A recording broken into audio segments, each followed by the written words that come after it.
La razón por la cual tantas familias se encuentran en problemas es porque no han querido obedecer el diseño de Dios. Vamos a continuación a analizar 6 o 7 principios, deberes o convicciones espirituales que tenemos que aprender para que podamos defendernos de tantas influencias que la familia actualmente está siendo atacada. En primer lugar, toda familia cristiana tiene que tener una Biblia. Si tú eres una familia cristiana y no tienes una Biblia o la tienes ahí llena de polvo o la ves allá, recuerdo cuando éramos niños nosotros, proveníamos de una religión popular como muchos de ustedes, donde la Biblia era un tabú. Y ahí estaba una Biblia en la sala de nuestra casa con un candado, porque nos enseñaron que no podíamos abrirla sin el permiso de un religioso, porque estaba prohibido que se leyera la Biblia sin la dirección de un religioso. No fue hasta 1961 cuando, bendito sea el Papa Juan XXIII, por primera vez abre una Biblia. Y cuando comienza a leer la Biblia dice,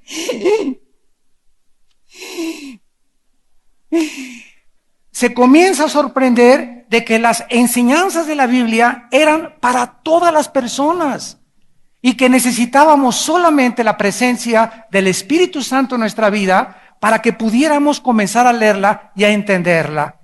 Y de 1961 hasta nuestros días, Roma permitió que las Biblias se leyeran por todas las personas. Y gracias a Dios que hay muchísima gente ya de esta religión que ya está leyendo la Biblia, tienen estudios bíblicos y están comenzando a entender qué es el cristianismo. Si nosotros tenemos una Biblia como el fundamento de nuestra casa, porque si yo quiero aprender a ser esposo, ¿a quién le voy a pedir consejo? ¿A mi compadre? ¿A mi papá? ¿A mi hermano? ¿Al psicólogo? ¿Al cristiano? No. Dios nos ha dejado la Biblia para que sea el fundamento de nuestra dirección y de nuestro crecimiento espiritual. Entonces, la Biblia es un libro compuesto por 66 libros, escritos en un periodo de 1500 años, por más de 40 autores diferentes. Y todos los 66 libros de la Biblia, a pesar de haber sido escritos en un periodo tan largo, todos contienen el mismo mensaje integrado. Todos contienen el mismo mensaje de Jesucristo y todos los libros de la Biblia tienen una armonía sobrenatural los unos con los otros. La Biblia es superior a cualquier otro libro sagrado. Si yo pusiera aquí la Biblia y pusiera aquí el Ramayana, el Popo, los Vedas, el Mahajanivana Sutta de Buda, el Tripitaka de Buda, etcétera, etcétera, ningún libro sagrado, ni el Corán tampoco, ningún libro sagrado contiene ni la poesía, literatura, profecía, genética, ciencia, psicología, biología, química, física que contiene la palabra de Dios. Ni siquiera se puede comparar un libro con la Biblia. A mí me encanta cuando tenemos debates en la televisión con gurúes y con brujos y con de la nueva era y con de la dianética y de que es esto y el otro y de que pare de sufrir y de tantas sectas y cultos que existen por todos lados. Siempre acabamos la conversación con los que discuten y les acabo diciendo, ¿quién tiene ustedes un libro que me pueda decir que es mejor que la Biblia?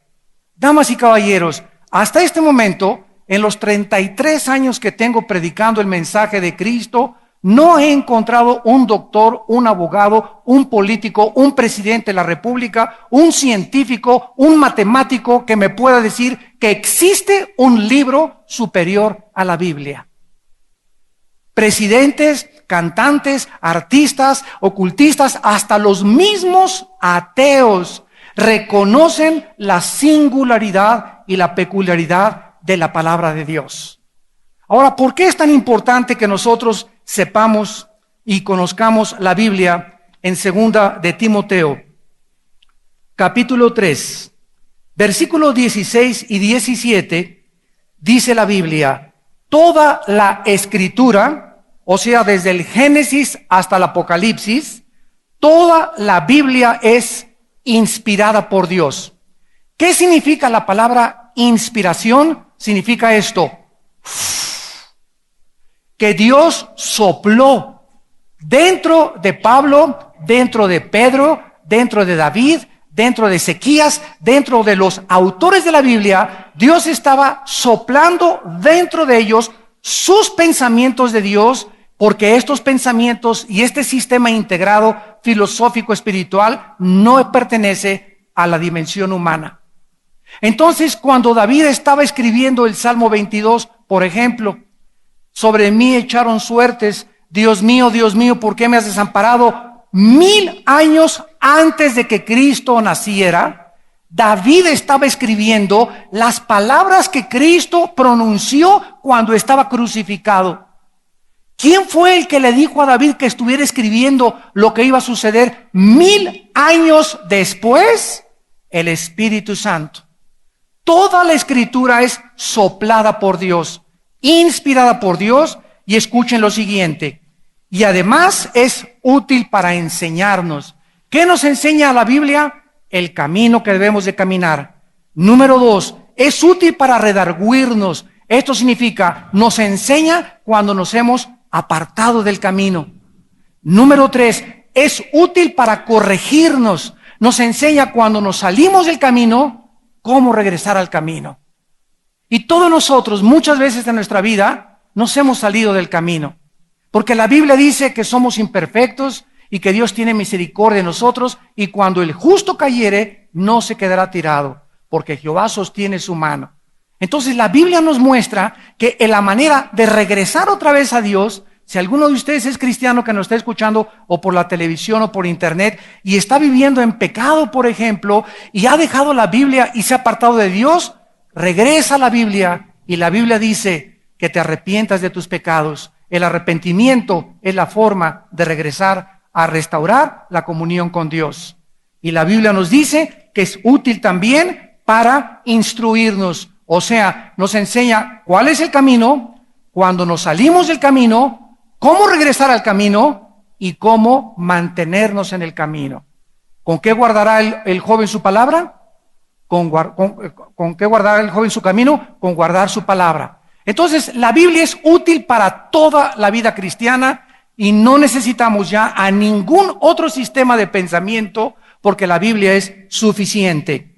Dice en 1 de Timoteo, capítulo 6, versículo 3, una advertencia muy seria para todos nosotros como cristianos. 1 de Timoteo 6, versículo 3, versículo 5. Dice así la Biblia: si alguno enseña otra cosa, si alguno escuchas en la televisión, en la revista, en algún libro, que enseñe alguna otra cosa que contradiga la Biblia y no se conforma a las sanas palabras de nuestro Señor Jesucristo y a la doctrina que es conforme a la piedad, está envanecido. ¿Por qué? Porque son personas que se creen más inteligentes que Dios. El conocimiento envanece cuando no es Dios el autor de ese conocimiento. Están envanecidos. Número 2, nada saben. O sea, hablan barbaridades. Es increíble cómo en las películas, cómo en la televisión, cómo en el internet, vemos tantas barbaridades que dice la gente acerca de Dios, acerca de Cristo. Si no ir tan lejos, el Código Da Vinci, que escribió este señor Brown, que Jesucristo era amante de María Magdalena. Al ratito van a decir que también era amante de Shakira. Y luego que por ahí apareció un evangelio de Judas, quién sabe qué. Al ratito va a aparecer también el de Juan Diego. Cuando la misma historia de México, Bartolomé de las Casas, que era el historiador más antiguo de aquellos tiempos, doña Eulalia Guzmán, la mejor historiadora de México, lo aseguró con el doctor Arnaiz y Freg, otro historiador mexicano de hace 25 o 30 años, que no existe ningún registro histórico de un indito llamado Juan Diego. Pero repito, se comienzan a introducir por todos lados, ¿qué cosa? Historias, leyendas que se acaban aceptando como si fueran la verdad. ¿Por qué? Porque nos la creemos todas. ¿Quién es el que te va a decir que eso es verdad o que no es mentira? La Biblia. Si alguno enseña otra cosa, está envanecido, nada sabe, y delira, dice, acerca de cuestiones y contiendas de palabras de las cuales nacen envidias, pleitos, blasfemias, malas sospechas, disputas necias de hombres corruptos de entendimiento, corrompidos, echados a perder en su manera de razonar, como David Koresh en Hueco, Texas, que se juntó como con 1,000 personas y les dijo que él era Dios, que él era el ángel del Apocalipsis. Jim Jones, 1978, se los lleva a la Guyana junto a Venezuela y les dice que él es Dios y la gente lo cree. No vayamos tan lejos. Ahorita hay un señor en Miami que dice que él es Jesucristo. Y cuando entra a la iglesia y lo presentan, damas y caballeros, Jesucristo en persona. Ustedes lo han visto en el internet, está su página en el internet. Estamos en el siglo XXI y existe gente que cree que Jesucristo está ahí. Anoche yo veía un documental de unas personas también en Dinamarca y en Noruega, donde ya hicieron un grupo porque Jesucristo regresó y se juntaron en una montaña y sale un hombre barbado con cara de chivo loco. Y dicen que Él es Cristo y que ya está el milenio. Y Él así con una mirada, ¿verdad? Tiene una cara de más pasado que nada.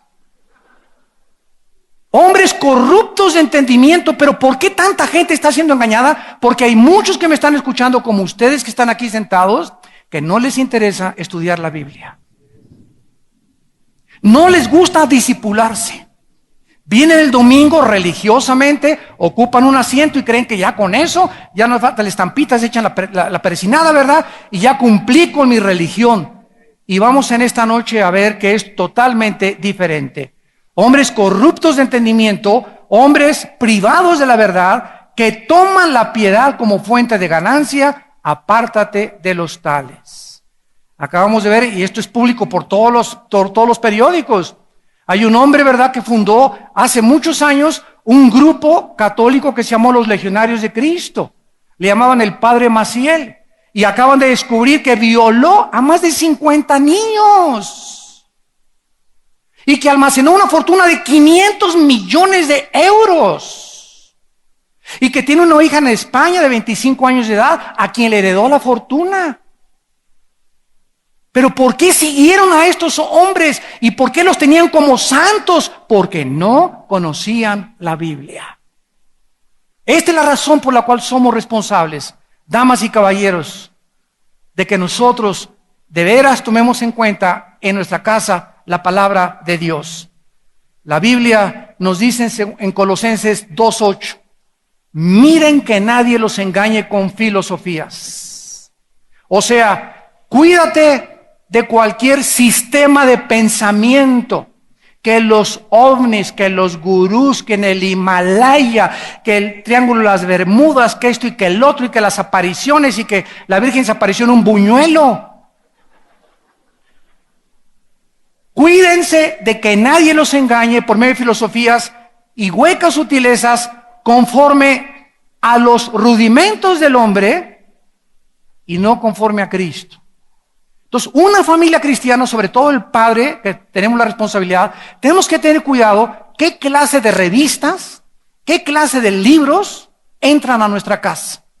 ¿Qué está leyendo mi hijo? ¿A qué cantantes y qué música están oyendo nuestros hijos? ¿Qué programas de televisión les estamos permitiendo ver? Todas estas cosas forman parte del liderazgo de un hombre de Dios y de una familia cristiana. La Biblia nos previene contra la evolución. Si tú mandas a tu hijo ahorita a la secundaria, a la prepa y a la universidad, ¿qué les enseñan? Que venimos de chita, que venimos de los changos, que somos el resultado de una evolución, una selección natural. Y precisamente como le dije a un maestro, ustedes les enseñan que venimos de los changos, ¿y por qué se enojan que se porten como changos? Si realmente somos animales más evolucionados, entonces, ¿por qué no es un crimen matar a un perro? ¿Por qué no meten a la cárcel y le echan 15 años de prisión a alguien que mató un perro? Yo le pregunté a un abogado jurista eso y no me pudo contestar. Es que es un animal. Oye, ¿tú crees en la evolución? Claro que sí, me dice. ¿Eres ateo? Claro que soy ateo. Entonces los animales son iguales a nosotros. Somos animales más evolucionados. ¿Por qué no es un crimen también sentenciar a una persona que mata a un caballo? Si somos iguales a los animales, ¿qué diferencia hay entre nosotros y los animales? Cuidado con la teoría de la evolución. Nuestros hijos tienen que estar ya listos, preparados para saber que los van a estar esperando con ametralladoras, con cañones en la escuela para bombardearlos con filosofías y sistemas de pensamientos ateos, comunismo, filosofías orientales, evolución, etcétera, etcétera, psicología, etcétera, etcétera. Y tengamos de cuidado, ¿verdad?, que cualquier enseñanza moral o espiritual no tenga su origen en la palabra de Dios. Número 2. El segundo deber y la segunda convicción que una familia debe tener, aparte de poner la Biblia como su fundamento y conocer la Biblia, la meta de toda familia cristiana es conocer a Dios. Es conocer a Dios. No estoy diciendo conocer acerca de Dios. Cuando Cristo vino al mundo, muchos oían, hay un hombre que hace milagros. Hay un hombre que le dicen Jesús de Nazaret. ¿Seré el Mesías? Y así hay mucha gente que me escucha ahorita. Pues yo he oído que, pues yo sí creo en Dios. Y yo no sé quién es, pero yo sí creo en Dios. Y lo único que saben es sí creo en Dios. Y sé que Cristo nació una virgen. Y su mamá se llamó María. Nació en Belén. Murió en una cruz. Y es todo lo que saben acerca de Dios. En tiempo de Cristo, ¿quiénes conocían a Jesús? Los que desayunaban, los que comían, los que cenaban con Él. Los que caminaban las 24 horas con Él. Esto es el cristianismo, damas y caballeros. El cristianismo es conocer a Dios íntimamente.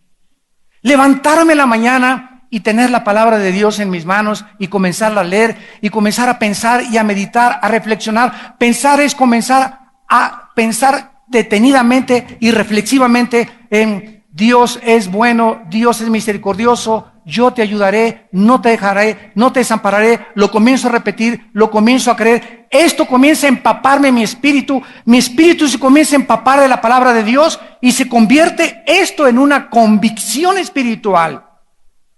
Y entonces cuando comienzo a caminar y llego al trabajo, a la escuela o a cualquier lugar, ya voy impregnado de la palabra de Dios.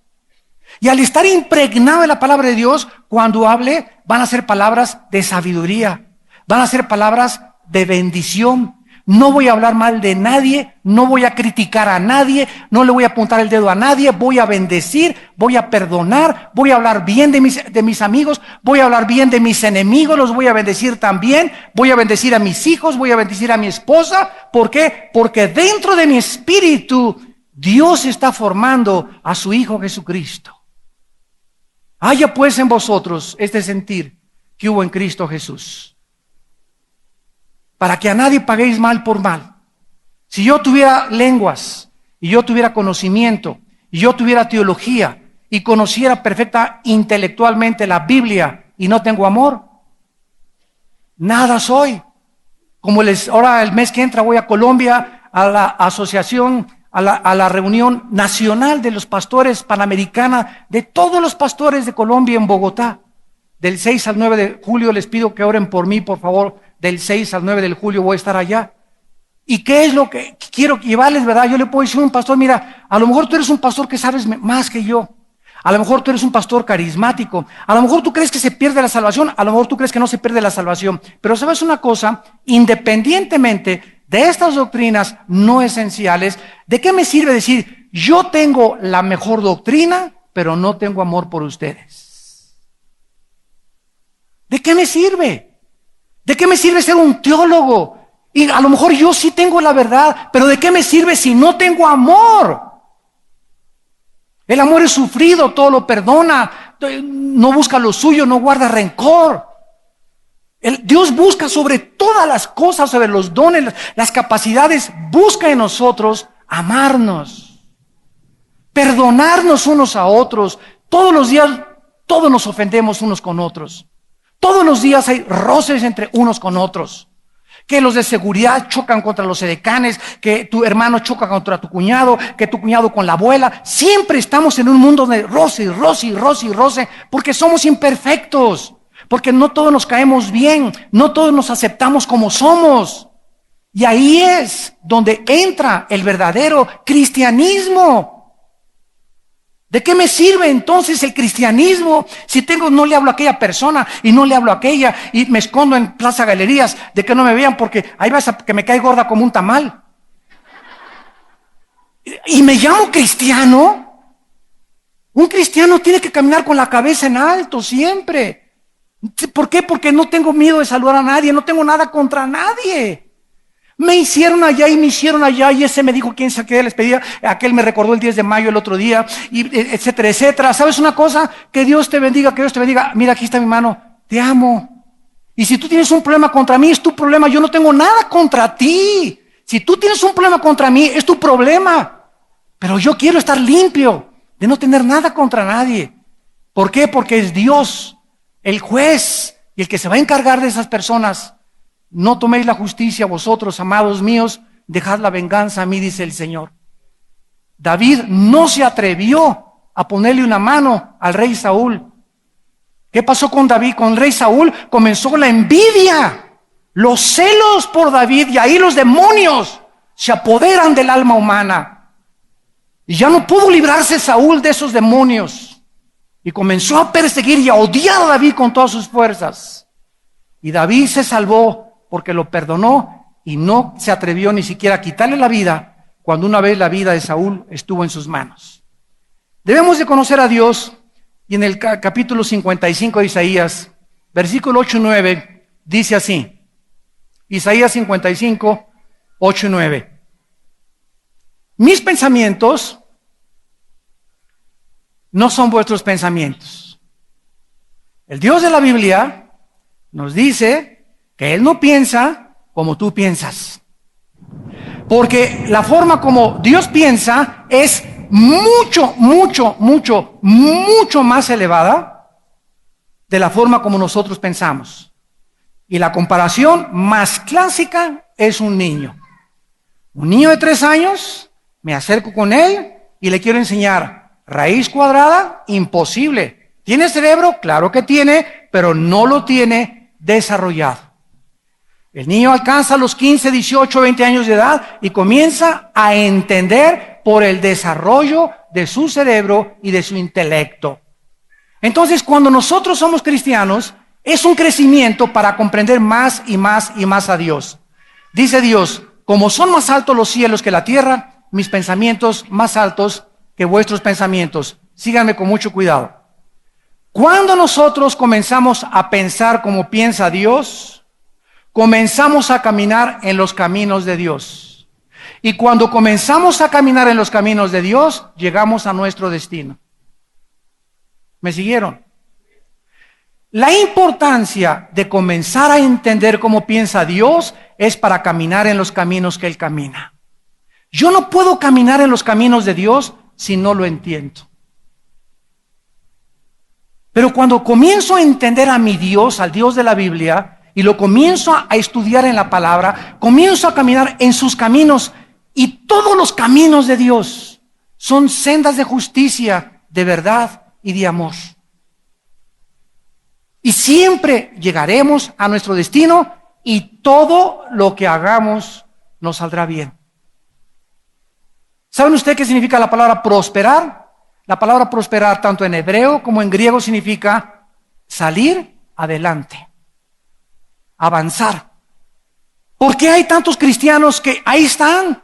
Vuelta y vuelta y vuelta. Los conoces, tienen 15 años en Cristo, 10 años en Cristo y no salen chismosos, peleoneros, traicioneros, argüenderos, mitoteros, a uno le dicen mazacuatas, coralillos, alacranes, etcétera, etcétera. Y ya tienen tanto tiempo en Cristo y no crecen y no avanzan, no conocen a Dios. sus matrimonios siguen siendo lo mismo, su amor por su esposa, por sus hijos, los hijos igual, etcétera, etcétera. ¿Por qué? Porque no están avanzando, no están prosperando. ¿Por qué? Porque no se han dedicado a conocer a Dios. No le han dado tiempo a Dios en la mañana para pasar tiempo en la Biblia con Él. No le han dado tiempo a la oración para pasar tiempo con Dios. No han tratado de confesar sus pecados y decirle a Dios cada día: Señor, analízame, Señor, examíname, Padre, ¿qué hice hoy? Esta actitud que tuve con don Panchito fue muy agresiva. La forma como le contesté a doña Chole fue muy mala, Señor. A mi hijo no le debía haber dicho lo que le dije. A mi esposo no le debía haber contestado lo que le contesté. Eso nos hace humildes. Humildes. Porque comenzamos a reconocer que somos débiles para hacer la voluntad de Dios y que lo necesitamos. Pero si no reconocemos nuestros pecados, no podemos avanzar con Dios. Porque el camino de Dios es la santidad. Y no pueden caminar dos juntos si no estuvieran de acuerdo. Y para caminar con Dios tenemos que caminar en santidad. Tenemos que aprender a conocer a Dios. En Mateo capítulo 6, el Señor Jesucristo, sabiendo que el ser humano, en este caso los apóstoles, nos representan, siempre estamos llenos de preocupaciones. La palabra preocuparte, antes, ocuparte, tomar acción en algo. La palabra preocupar es ocuparme antes de que algo suceda. Y esta es una forma de incredulidad. Y es maravilloso. Yo descanso tanto en esta promesa de Dios, porque los seres humanos estamos representados con los dos ladrones. Aquí está Cristo, y los dos ladrones, el de la izquierda y el de la derecha, representan a toda la humanidad. La mayor parte de los seres humanos viven amargados de su pasado, lamentándose de su pasado, de lo que no pudieron hacer, de lo que les hicieron, de sus traumas, de sus prejuicios, bla, bla, bla, bla. Y el otro ladrón representa a todos aquellos seres humanos que tienen miedo de enfrentar el futuro, que no quieren enfrentarse ni creer que hay algo mejor para ellos. Y los que estamos crucificados en medio con Jesucristo, hemos comprendido que al estar muertos con Cristo, hemos hecho la paz con nuestro pasado y tenemos garantizado nuestro futuro.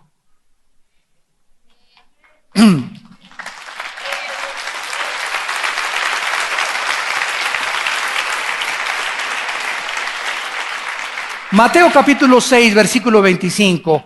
Por tanto les digo, Mateo 6, 25, no se afanen. Es una orden. En la construcción gramatical original en el griego, es una orden, está en imperativo. Es una orden. No quiero, dice Dios, ahorita me está diciendo, y a todos, no quiero, hermano, yo me levanto cada mañana y en la noche, recuerda esto, no quiero que estés afanado hoy. ¿Qué cosa es el afán? La palabra afán significa estar ansioso, preocupado, pensar continuamente en algo sin llegar a ninguna solución, estar intranquilo. Eso es lo que se llama afán. Estar tratando de, mi hijo, ¿dónde está? Mi hijo, ¿dónde? A ver, cálmese, doña Chole. Su hijo, usted no sabe dónde está. Usted está, ay, mi hijo, ay, mi hijo, ay, mi hijo, ay, mi hijo, ay, Señor, mi hijo. Ese estado, doña Chole, no va a hacer que su hijo regrese. Y para acabarla de amular, si regresara, la va a encontrar a usted enferma. Porque si hay algo que nos enferma es el estrés, las preocupaciones crónicas y el estado de ansiedad donde queremos controlar los hilos de las gentes y tener el control para traer a mi hijo y que mi hija haga lo que yo quiero y controlar estas ovejas y que esta oveja se fue por otra iglesia. Déjala que se vaya y bendícela si se va a otra iglesia, les digo a los pastores. Nosotros no somos dueños de ustedes. Nosotros no podemos controlar ni somos dueños de nadie. Si alguien se fue, a lo mejor Dios la va a bendecir y si no regresa, pero no somos dueños de nadie, no tenemos por qué preocuparnos por eso. Mientras se van 5, regresan 15. Y hay competencia entre los pastores y entre las iglesias y que por ahí y por allá. Esto es ridículo a la luz del cristianismo. Las ovejas son de Dios. Él las ganó en la cruz con su sangre. Tengan los hombres solamente como obispos para apacentarlos a aquellos que se quieren dejar apacentar. Y si hay 10 que se quieren dejar apacentar, a los 10 apacentamos. Pero tenemos que dejar de afanarnos, de preocuparnos. Y mi esposo se va a ir, pues que se vaya, abre la puerta al gavilán y que vuele.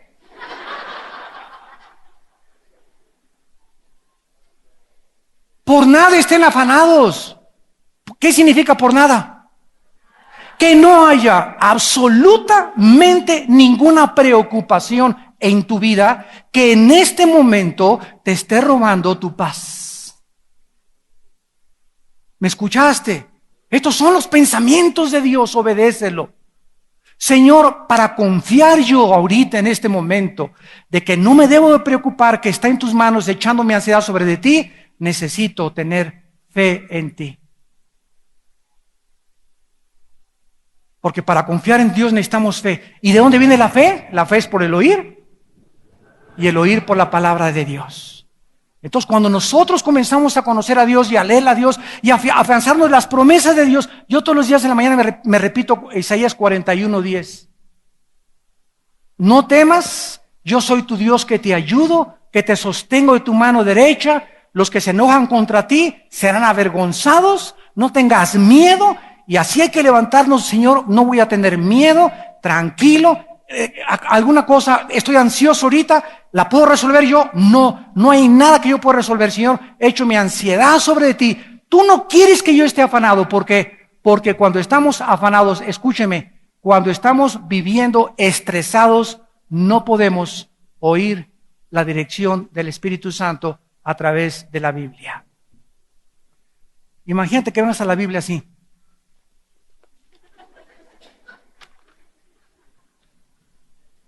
Sereno moreno. Primero el Espíritu Santo te dice, ¿verdad? Don Pancho, tranquilízate, ya que dejes tu temblorina, comienza a alabar a Dios, ¿no? Señor, es que mi hijo, Señor, y es que mi consejo, ayúdame. Y luego, como quieren que así no encuentra respuesta de Dios, vienen con los pastores y nos toman como dioses a nosotros mucha gente. Écheme su bendición, patroncito. Ya ratito no da pie que les echemos un poquito de agua también. ¿Por qué? Porque no conocen a Dios, no entienden que no es la manera de acercarse a Dios. No se afanen por vuestra vida, qué han de comer, qué han de beber. Busquen, Mateo 6:33, búsquenme a mí y les garantizo que nunca les va a faltar nada. Todas las demás cosas que yo sé que necesitas para la escuela, yo sé que necesitas un aumento de salario, yo sé que necesitas dinero para tus hijos, ropa para tus hijos, yo sé que necesitas ir ahora en octubre al seminario Acapulco de matrimonios si ahorita no tienes dinero. Yo quiero bendecirte, yo quiero que vayas a Acapulco, yo quiero que vayas a esos seminarios, yo quiero... El que no escatimó a su hijo, ¿cómo no nos dará todas las cosas? Pero no las tienes porque no me buscas.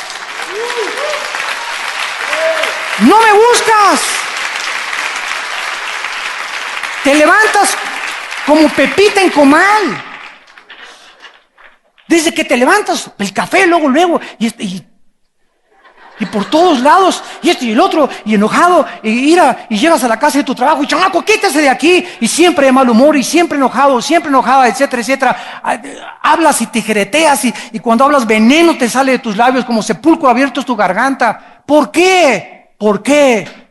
Porque no buscas a Dios, porque no tienes comunión con Dios, porque no hay paz en tu vida. Y esa paz es la que nos hace vivir de victoria en victoria. Y es la que nos lleva a nuestro destino. Ninguna persona estresada llegará nunca a la meta.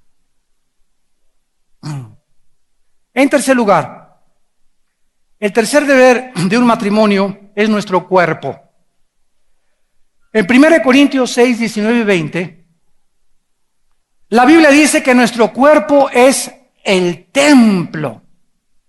Antes de Cristo, Dios escogió habitar en edificios. Primero estuvo en el huerto del Edén, Después le ordenó a Moisés un tabernáculo. Y después Dios en Ezequiel capítulo 8, 9 y 10 se sale del tabernáculo. Los querubines lo escoltan a Dios, se hacen a los lados. Y la presencia, el Shekinah, la gloria de Dios, abandona el edificio, el lugar santísimo, hasta que Él regresa otra vez y se mete en el cuerpo de María, para que María engendre de ella al Hijo de Dios. Y cuando nace el Hijo de Dios de María, esa gloria que habitó en el Shekinah en el Antiguo Testamento, ahora comenzaba a caminar como un ser humano. Y vimos su gloria, gloria como del unigénito Hijo del Padre, lleno de gracia y de verdad. Y Cristo comienza a caminar entre los seres humanos porque Él era la gloria de Dios. Y Él comienza a decir, el que me ha visto a mí, ha visto al Padre.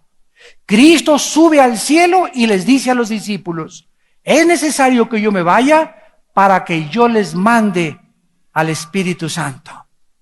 Y cuando Cristo sube, 50 días después, la palabra Pentecostés significa 50, el Espíritu Santo llega al mundo a habitar nuestros cuerpos para convertir nuestros cuerpos en el edificio, en el envase, en la casa de Dios, hasta que Él regrese por nosotros. Nuestro cuerpo ahora es de Dios y ya mi cuerpo no es mío. Ya no puedo comer lo que yo quiera, no puedo tener relaciones sexuales con los que yo quiera, no puedo desvelarme, no puedo comer lo que yo quiera porque no es mío. Ahora mi cuerpo lo tengo que acostar en un altar y en un sacrificio vivo. Romanos 12:1, presentar vuestro cuerpo en sacrificio vivo. Y llego al restaurante y me presentan manitas de puerco en vinagreta, churrumais, papitas, refrescos, etcétera, etcétera. Y digo, esto no, porque no es mi cuerpo. Mi cuerpo lo tengo que cuidar. Mi cuerpo, soy responsable de mi salud. Debo de tomar 2-3 litros de agua diarios porque el 80%, 90% del cuerpo es agua. No puedo tomar churrumais, ni papitas, ni taquitas, ni pizzerolas, porque no las voy a eliminar, me voy a intoxicar. Y entonces se me va a poner la panzota como Santa Claus al ratito y voy a ir con el hermano, sáqueme este espíritu de retortijón. Y luego encontramos en muchas iglesias, y comenzamos a creer que esa persona toma el lugar del Espíritu Santo, cuando muchas personas no tienen por qué ser sanados, porque viven en rebelión contra las leyes de Dios. Dice en 1 Corintios 3, 16 y 17, el que destruya el templo de Dios, Dios le destruirá a él. Esa palabra destruir significa echar a perder. Armando, me dice Dios, tu cuerpo es mío, es tuyo, Señor. Mi cuerpo ya no puedo hacer lo que yo quiera con él. Ahora quiero decirte algo, hermano. Me dice Dios, si tú no lo cuidas con la alimentación, si tú no haces ejercicio, si tú no sigues las leyes que yo les di para comer, si tienes más de 40, 45 años de edad, ya no comas tantos tacos al pastor. Ya come lo menos que puedas de carne, porque el cáncer de colon viene precisamente de comer demasiada carne. Ya no comas tantos refrescos porque tienen 40, 50% de azúcar, más las Coca-Colas.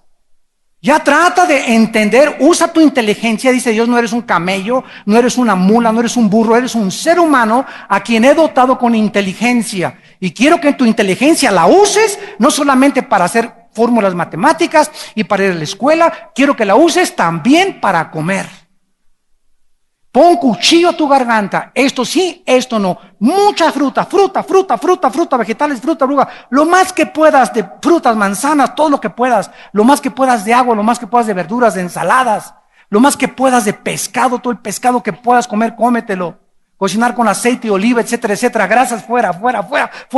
¿Por qué? Porque cuando yo entonces me comience a enfermar y comienzo a tener problemas, presión alta, arteriosclerosis, problemas cardíacos, etcétera, etcétera, me dice Dios, tú no hiciste lo que yo te dije, no me pidas que te sane. No me pidas que te sane. El que corrompa su cuerpo, yo lo dejaré que sea corrompido. Es lo que significa en el original griego. 1 Corintios 3, 16 y 17.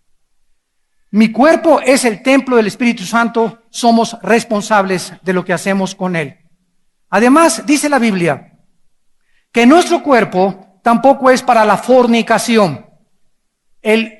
La fornicación es cualquier relación sexual ilícita, homosexualismo, lesbianismo, relaciones sexuales con animales, hombre con hombre, mujer con mujer, relaciones sexuales fuera del matrimonio, masturbación, cualquier acto sexual que no sea dentro del matrimonio es pecado. Hebreos 13:4, honroso sea el matrimonio sin mancilla, sin suciedad, sin pornografía, mas a los adúlteros y a los fornicarios Dios los va a juzgar. Colosenses 3:4 y 5, que ninguno de ustedes se encuentre haciendo, ¿verdad?, inmundicia, ni adulterio, ni fornicación, cosas por las cuales la ira de Dios viene sobre los hijos de desobediencia. En otras palabras, nos dice Dios en esta noche, ¿me quieres hacer enojar? ¿De veras quieres que me enoje contigo? Nos dice Dios, mis pensamientos te voy a revelar. Lo que más me hace enojar es tu inmoralidad. Si quieres que me enoje contigo, vive una vida inmoral.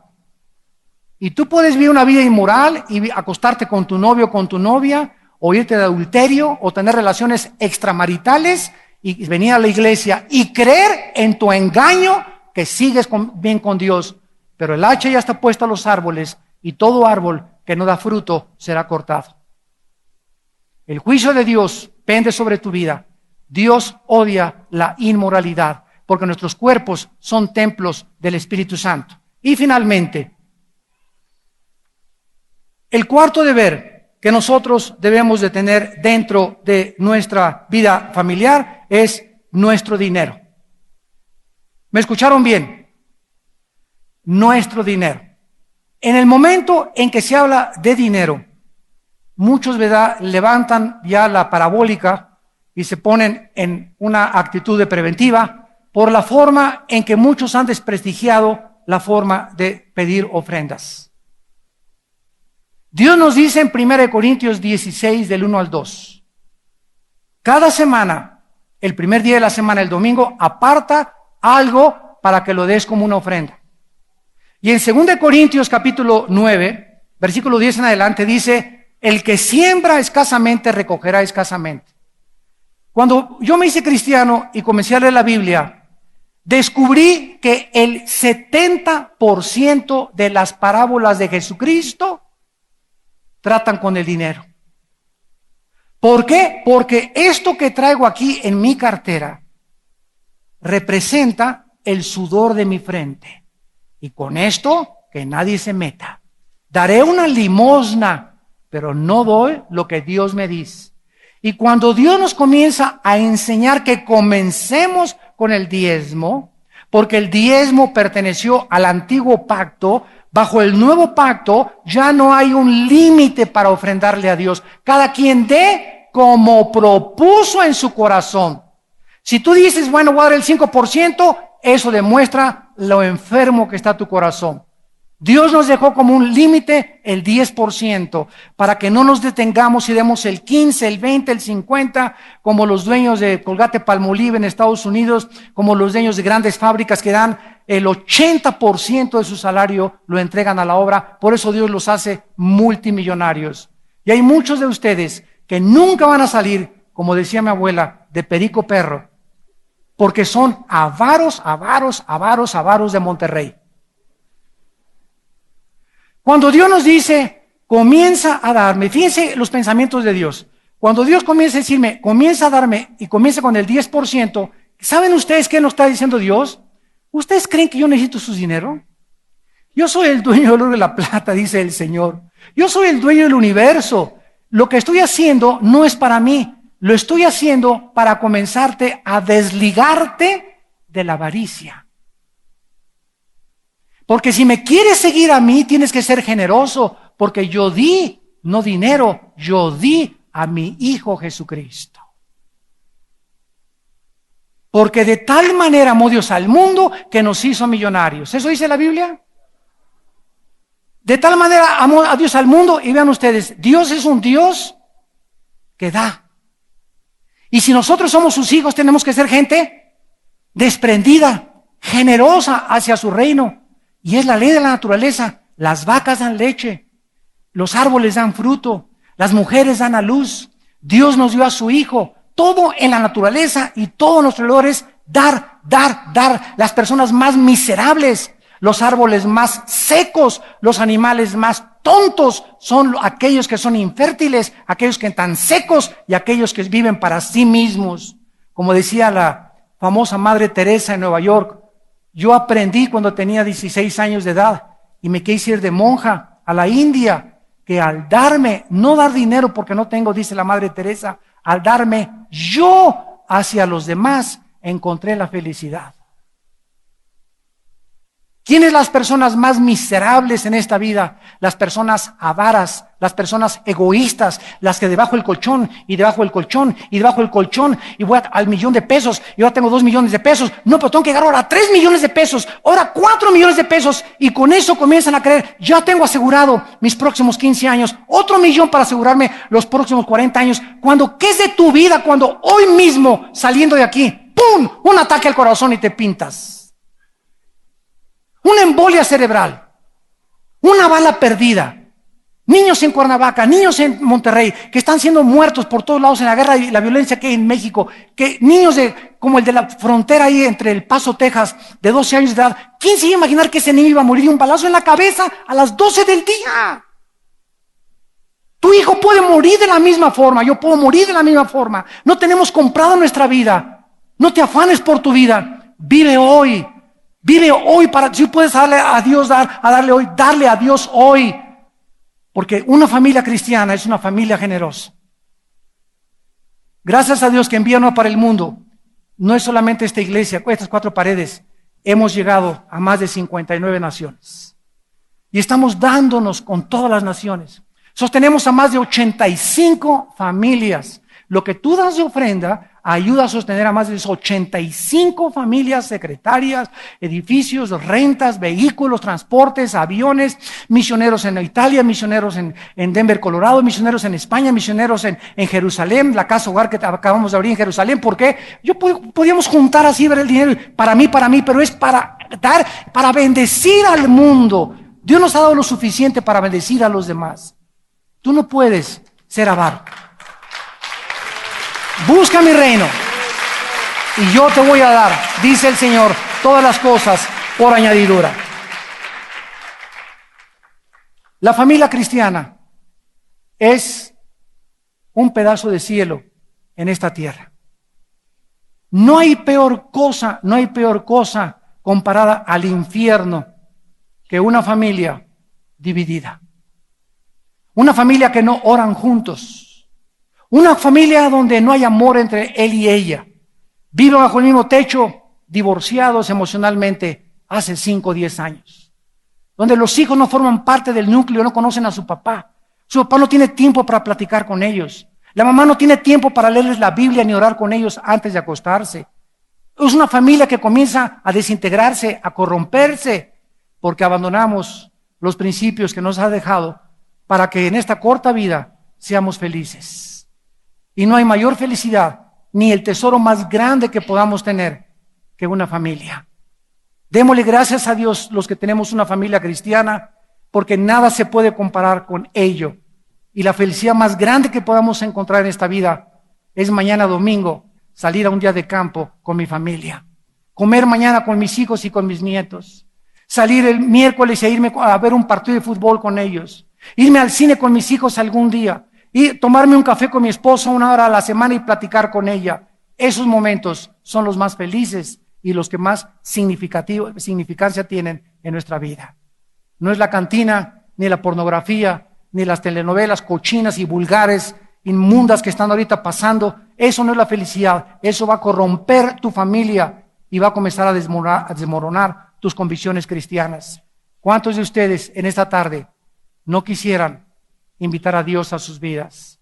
¿Cuántos de ustedes en esta tarde quieren arrepentirse de sus pecados y decirle a Jesucristo: Señor, te queremos conocer? Perdona nuestra vida, perdona la forma como hemos vivido, quiero comenzar a caminar una vida nueva al lado de ti. Ahí de sus lugares, inclinen su cabeza. Y con todo tu corazón, si tú quieres en esta tarde invitar a Dios a tu vida, al Señor Jesucristo que vino a representar a su Padre y a dar su vida por nosotros en una cruz, dile estas palabras de lo más profundo de tu corazón. Señor mío y Dios mío, te pido perdón por mis pecados. No conozco tus pensamientos ni tus caminos. Quiero comenzar a aprender a conocerte. Quiero tener convicciones profundas en mi vida para que yo, como varón de mi casa, pueda guiar a mi familia por sendas de justicia, por amor de tu nombre. Para que yo, como mujer en mi familia, mis hijos puedan ver en mí el amor que le tengo a su Padre, el respeto que tenemos a ti, Señor, y el amor que le tenemos a la palabra de Dios. Te doy gracias, Señor, en esta tarde por perdonar mi vida, porque creo que en la cruz pagaste por mis pecados con tu sangre preciosa. Te pido que entres a mi corazón como mi Señor y mi Salvador, y que me des el poder de formar una familia cristiana. En el nombre de Jesús. Amén. Gracias a Dios por este privilegio que Dios te ha dado esta tarde, de invitarlo por primera vez a tu vida. Gracias a Dios.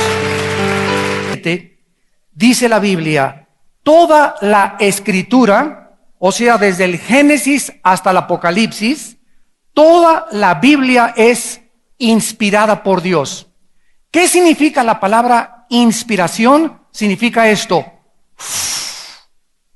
que Dios sopló dentro de Pablo, dentro de Pedro, dentro de David, dentro de Ezequías, dentro de los autores de la Biblia. Dios estaba soplando dentro de ellos sus pensamientos de Dios, porque estos pensamientos y este sistema integrado filosófico espiritual no pertenece a la dimensión humana. Entonces, cuando David estaba escribiendo el Salmo 22, por ejemplo, sobre mí echaron suertes, Dios mío, ¿por qué me has desamparado? 1000 años antes de que Cristo naciera, David estaba escribiendo las palabras que Cristo pronunció cuando estaba crucificado. ¿Quién fue el que le dijo a David que estuviera escribiendo lo que iba a suceder 1000 años después? El Espíritu Santo. Toda la Escritura es soplada por Dios, inspirada por Dios, y escuchen lo siguiente: y además es útil para enseñarnos. ¿Qué nos enseña la Biblia? El camino que debemos de caminar. Número 2, es útil para redarguirnos. Esto significa, nos enseña cuando nos hemos apartado del camino. Número 3, es útil para corregirnos. Nos enseña cuando nos salimos del camino, cómo regresar al camino.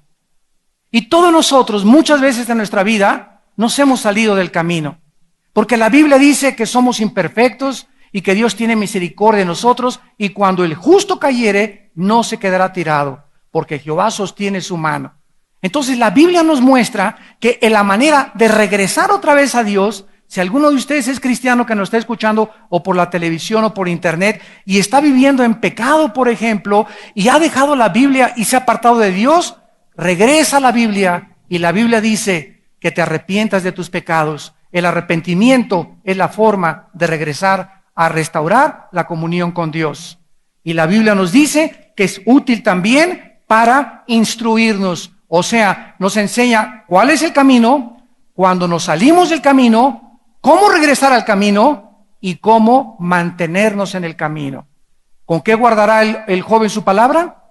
¿Con qué guardará el joven su camino? Con guardar su palabra. Entonces, la Biblia es útil para toda la vida cristiana y no necesitamos ya a ningún otro sistema de pensamiento, porque la Biblia es suficiente.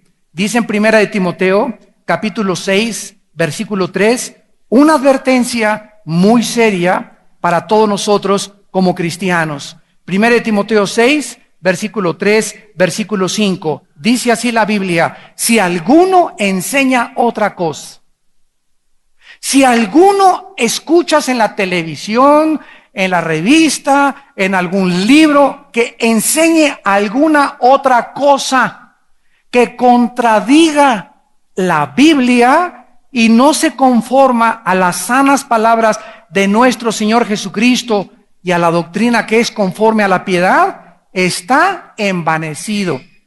¿Por qué? Porque son personas que se creen más inteligentes que Dios. El conocimiento envanece cuando no es Dios el autor de ese conocimiento.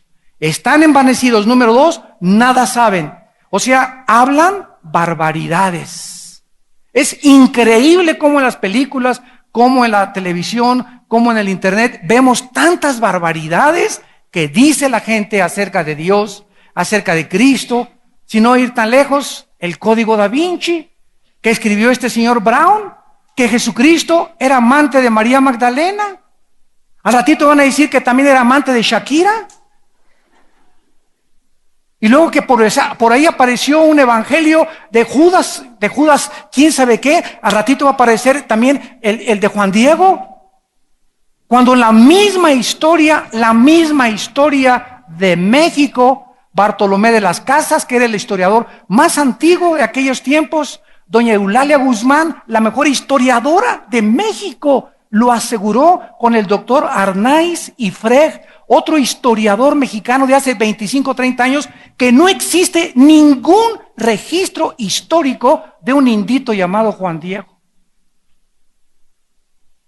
Pero repito, se comienzan a introducir por todos lados, ¿qué cosa? Historias, leyendas que se acaban aceptando como si fueran la verdad. ¿Por qué? Porque nos la creemos todas. ¿Quién es el que te va a decir que eso es verdad o que no es mentira? La Biblia. Si alguno enseña otra cosa, está envanecido, nada sabe, y delira, dice, acerca de cuestiones y contiendas de palabras, de las cuales nacen envidias, pleitos, blasfemias, malas sospechas, disputas necias de hombres corruptos de entendimiento, corrompidos, echados a perder en su manera de razonar, como David Koresh en Hueco, Texas, que se juntó como con 1,000 personas y les dijo que él era Dios, que él era el ángel del Apocalipsis. Jim Jones, 1978, se los lleva a la Guyana junto a Venezuela y les dice que él es Dios y la gente lo cree. No vayamos tan lejos. Ahorita hay un señor en Miami que dice que él es Jesucristo. Y cuando entra a la iglesia y lo presentan, damas y caballeros, Jesucristo en persona. Ustedes lo han visto en el internet, está su página en el internet. Estamos en el siglo XXI y existe gente que cree que Jesucristo está ahí. Anoche yo veía un documental de unas personas también en Dinamarca y en Noruega, donde ya hicieron un grupo porque Jesucristo regresó y se juntaron en una montaña y sale un hombre barbado con cara de chivo loco. Y dicen que Él es Cristo y que ya está el milenio. Y Él así con una mirada, ¿verdad? Tiene una cara de más pasado que nada. Hombres corruptos de entendimiento. Pero ¿por qué tanta gente está siendo engañada? Porque hay muchos que me están escuchando, como ustedes que están aquí sentados, que no les interesa estudiar la Biblia. No les gusta discipularse. Vienen el domingo religiosamente, ocupan un asiento y creen que ya con eso, ya no falta la estampita, se echan la persinada, ¿verdad? Y ya cumplí con mi religión. Y vamos en esta noche a ver que es totalmente diferente. Hombres corruptos de entendimiento, hombres privados de la verdad, que toman la piedad como fuente de ganancia, apártate de los tales. Acabamos de ver, y esto es público por todos los periódicos. Hay un hombre, ¿verdad?, que fundó hace muchos años un grupo católico que se llamó los Legionarios de Cristo. Le llamaban el Padre Maciel. Y acaban de descubrir que violó a más de 50 niños. Y que almacenó una fortuna de 500 millones de euros. Y que tiene una hija en España de 25 años de edad a quien le heredó la fortuna. Pero ¿por qué siguieron a estos hombres? ¿Y por qué los tenían como santos? Porque no conocían la Biblia. Esta es la razón por la cual somos responsables, damas y caballeros, de que nosotros de veras tomemos en cuenta en nuestra casa la palabra de Dios. La Biblia nos dice en Colosenses 2:8, miren que nadie los engañe con filosofías. O sea, cuídate de cualquier sistema de pensamiento, que los ovnis, que los gurús, que en el Himalaya, que el Triángulo de las Bermudas, que esto y que el otro, y que las apariciones, y que la Virgen se apareció en un buñuelo. Cuídense de que nadie los engañe por medio de filosofías y huecas sutilezas conforme a los rudimentos del hombre y no conforme a Cristo. Entonces, una familia cristiana, sobre todo el padre, que tenemos la responsabilidad, tenemos que tener cuidado qué clase de revistas, qué clase de libros entran a nuestra casa. ¿Qué está leyendo mi hijo? ¿A qué cantantes y qué música están oyendo nuestros hijos? ¿Qué programas de televisión les estamos permitiendo ver? Todas estas cosas forman parte del liderazgo de un hombre de Dios y de una familia cristiana. La Biblia nos previene contra la evolución. Si tú mandas a tu hijo ahorita a la secundaria, a la prepa y a la universidad, ¿qué les enseñan? Que venimos de chita, que venimos de los changos, que somos el resultado de una evolución, una selección natural. Y precisamente como le dije a un maestro, ustedes les enseñan que venimos de los changos, ¿y por qué se enojan que se porten como changos? Si realmente somos animales más evolucionados, entonces, ¿por qué no es un crimen matar a un perro? ¿Por qué no meten a la cárcel y le echan 15 años de prisión a alguien que mató a un perro? Yo le pregunté a un abogado jurista eso y no me pudo contestar. Es que es un animal. Oye, ¿tú crees en la evolución? Claro que sí, me dice. ¿Eres ateo? Claro que soy ateo. Entonces los animales son iguales a nosotros. Somos